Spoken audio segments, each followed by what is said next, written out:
When I was first learning to meditate, the instruction was to simply pay attention to my breath, and when my mind wandered, to bring it back.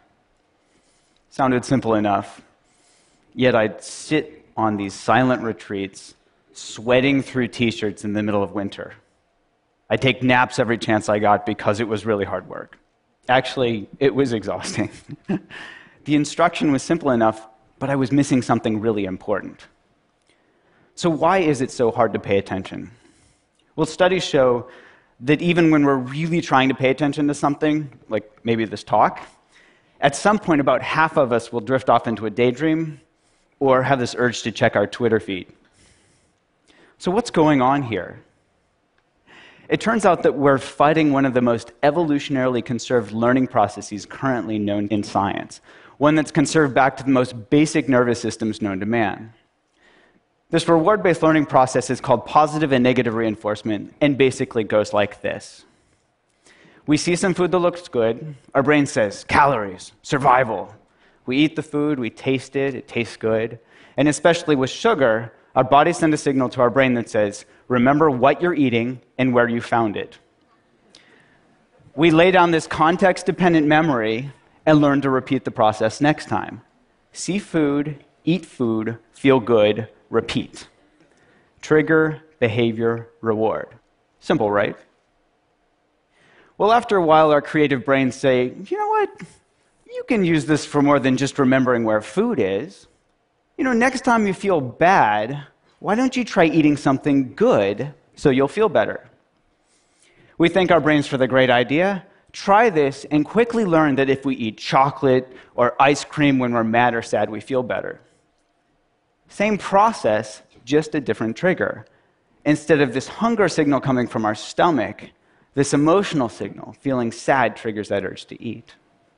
Maybe in our teenage years, we were a nerd at school, and we see those rebel kids outside smoking, we think, hey, I want to be cool, so we start smoking.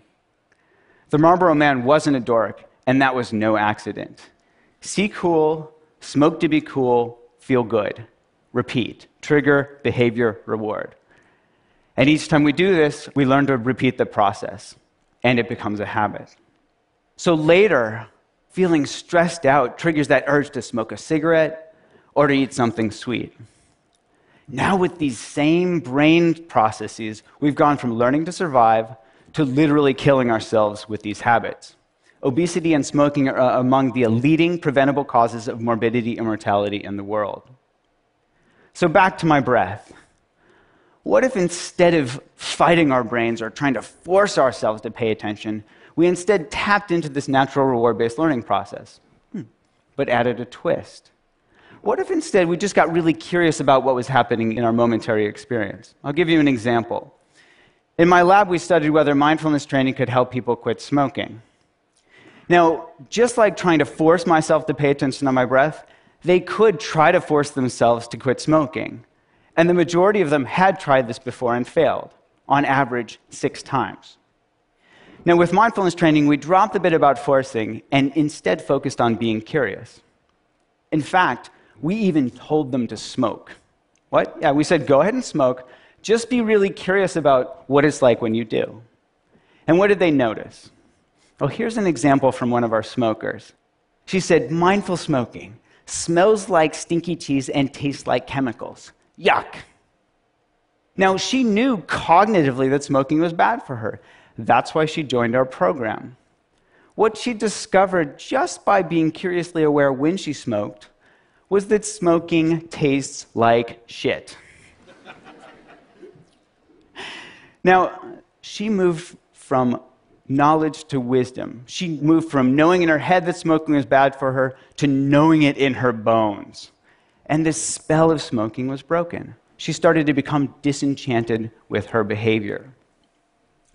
Now, the prefrontal cortex, that youngest part of our brain from an evolutionary perspective, it understands on an intellectual level that we shouldn't smoke. And it tries its hardest to help us change our behavior, to help us stop smoking, to help us stop eating that second, that third, that fourth cookie.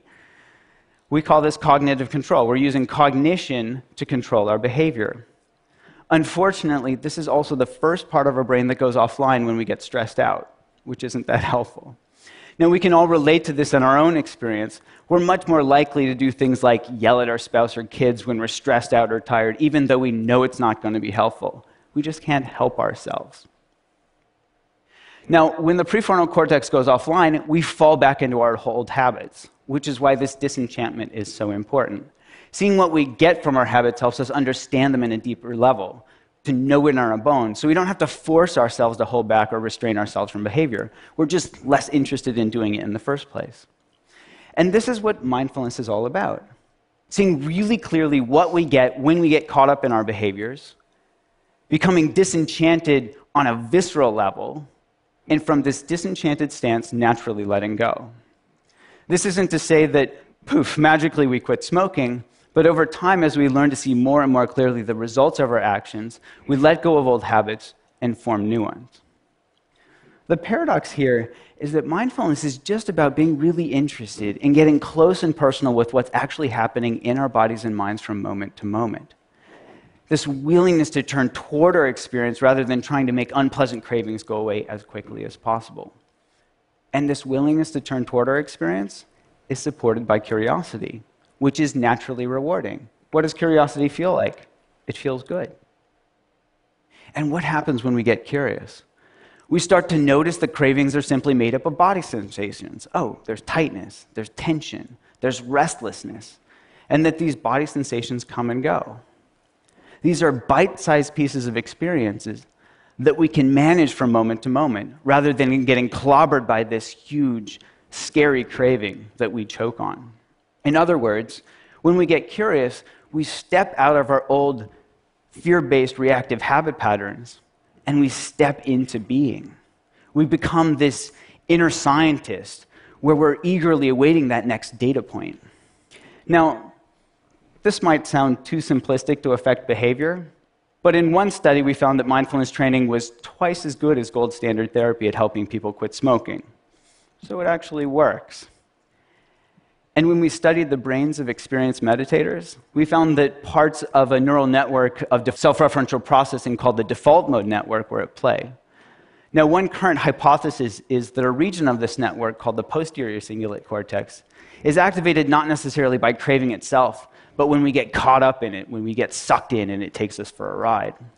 In contrast, when we let go, step out of the process just by being curiously aware of what's happening, this same brain region quiets down. Now we're testing app and online-based mindfulness training programs that target these core mechanisms.